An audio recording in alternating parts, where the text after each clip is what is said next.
It's world source media back again. The mask has finally come off. The real reason for the Brexit as a 10-page EU plan by France and Germany is now exposed, creating an EU superstate where members would no longer be countries. Apparently, 20 ministers of the EU have already signed off on the plan at secret meetings in Berlin and Paris, and countries which have not signed off will be given an ultimatum at a meeting in Prague later today: accept this or get out of the EU. This document was kept secret from the British people prior to the Brexit vote, apparently to conceal from them they would be asked to give up being a country, a European superstate instead of the European Union. Such an ultimatum will be presented to the countries of the Visegrad Group at a meeting in Prague, according to the German Foreign Minister Frank-Walter Steinmeier. The past 20 inches and portal tvp.info came to describing the plan 9-page document, signed by foreign ministers in Berlin and Paris. If the provisions of the document would enter into force, instead of the European Union there would one European country, depending on today's most powerful EU players, France and Germany, nothing sovereign. Member states actually would have no right to their own army, their own special services, a separate criminal code, a separate tax system, including taxes. Member states cannot have their own currency, or a central bank capable of defending the financial interests of the nation-state. In addition, member states actually lose control of their borders, and procedures for admission and relocation of refugees on their territory. The project also envisages the introduction of a uniform visa system and conduct of common foreign policy terms with other countries and international organizations. The document also limits the role of NATO in the European continent. In the preamble of the text,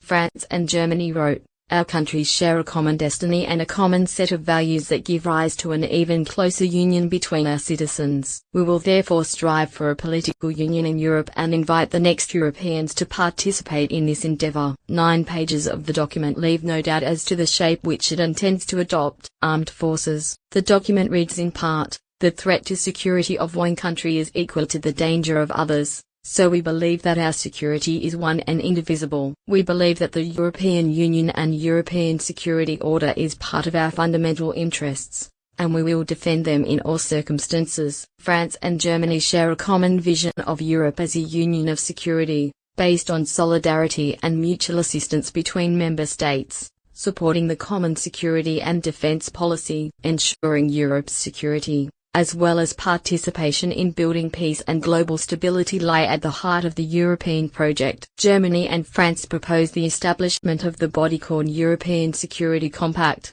dealing with all aspects of security and defense at the European level and thereby ensuring the safety of EU citizens at all levels. The EU should be able to plan and carry out both civilian and military operations in a more efficient manner, with the support of permanent civil-military chains of command. The Union should be able to rely on constantly paid rapid reaction force and be able to provide joint funding mechanisms for such activities. In the framework of European cooperation, member states decide to establish a permanent structure of cooperation in the defense field, along with the ability to run the defense operations in a flexible manner. In situations where it is needed, EU countries should consider the establishment of marine forces or require other types of abilities of the resources belonging to the EU. The special services, intelligence and spying. One of the first steps towards the creation of intelligence system of the new state, the idea of Germany and France is to create a common system of analysis of our strategic environment and a common understanding of our interests. France and Germany propose the EU be regularly review its strategic environment,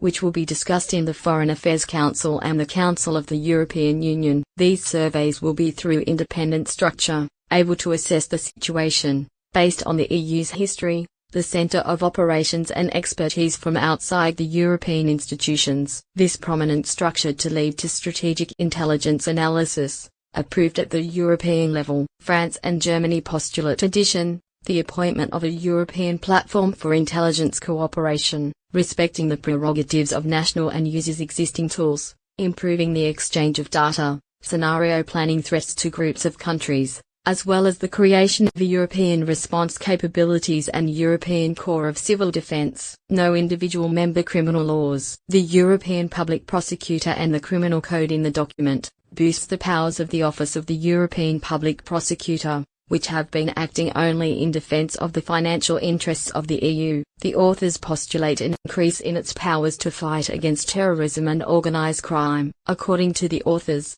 this would require harmonization of penal codes between member states. No sovereign control over their OWN borders. If this plan enters into force, the provisions proposed in the German-French EU national plan, members would lose their right to run their own migration policy. There should be no unilateral national responses to the challenges of the crisis migration. Germany and France are convinced that it is high time to introduce a truly integrated policy on asylum, refugee and migration. To implement this policy, it is proposed to establish a first multinational border guards and coast guard to which Frontex by nation states would delegate staff. Compulsory division of refugees. The document also envisages sanctioning of forced migration quotas for member states. The situation in which the burden of migration is unevenly borne by a limited number of countries is not sustainable. First, the Dublin system has to be improved by providing permanent mechanisms linking and distribution of the burden of migrants between member states. France and Germany have been holding talks on refugees from Africa. According to the common position of France and Germany,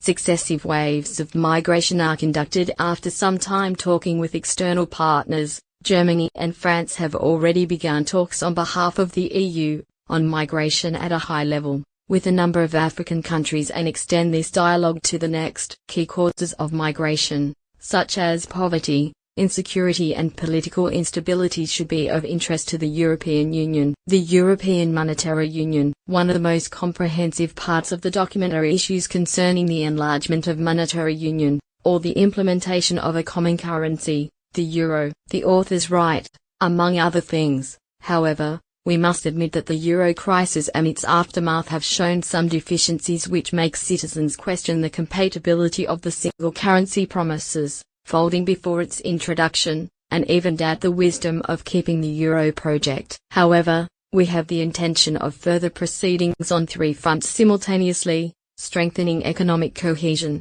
enhance social justice and democratic accountability, and increasing resilience to shocks, so as to ensure the irreversibility of the euro. The euro when, not if, acknowledge also that the requirements for membership in the monetary union and the tax implications associated with its implementation are higher than anyone could have predicted when the euro was introduced. Therefore, France and Germany must respect the rights of others to decide when to introduce the common currency. The development of the European Monetary Union will require, according to the authors, the intensification of the political process as well as the division between the state, for the cost of the tax burden. In light of the existing imbalances, deepening EMU will not be like the Great Bang, but rather is a result of a pragmatic and gradual evolution, taking into account the issues of economic growth and employment. The common fiscal policy part of the new European Monetary Union will be also the question of the ability of the tax countries. Lack of a common policy in this area is,